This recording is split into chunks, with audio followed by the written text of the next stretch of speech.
When you shut down an entire airline, there are consequences. People get stranded and they can no longer fly home. Right now, millions of tourists are stuck in countries that are not their home countries. They find themselves alone with little money, little support, away from their family. Because it's literally impossible and illegal to fly back home. Everything that I'm reading on Twitter and Facebook is saying that the people that are following through with that are unable to get anywhere. So what are these millions of people supposed to do? Well, this is a problem, and there is one country that is trying to fix it. It's called Sri Lanka. In a small town in Sri Lanka called Ella, 14 tourists got stuck with no money or home. They couldn't fly back, and they couldn't afford a hotel. And that's where Sri Lanka hospitality really shined.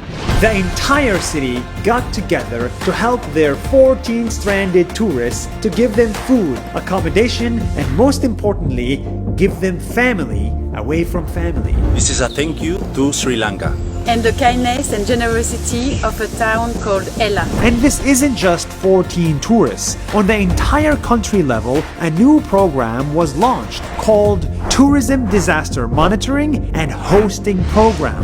This is meant to support every stranded tourist in the country. If you are a foreigner stuck in Sri Lanka, they will host you, give you a home, give you food and support to survive the lockdown without going bankrupt.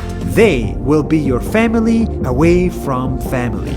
More people need to be aware of these programs because, you see, Sri Lanka is actually not a rich country, it's a developing one. And the truth is, 12.5% of their economy is built on tourism. Tourism used to be the lifeline of the country, and now tourism is dead and the economy is suffering. But even when tourism went down to zero, Sri Lanka continued to treat tourists with dignity and respect. During good times, they love tourists. During bad times, they help tourists. Right now, in many other countries, tourists cannot fly home all around the world, and many of them may not be able to afford a hotel in a lockdown. They too need to be taken care of. Let's hope that tourism comes back to life, and when it does, maybe in 1 year or 2 years, us tourists should finally pay back Sri Lanka for these acts of kindness. We should visit their country, stay in local hotels, and help their economy, because that is the best way for us to say thank you. And that is good news worthy of sharing.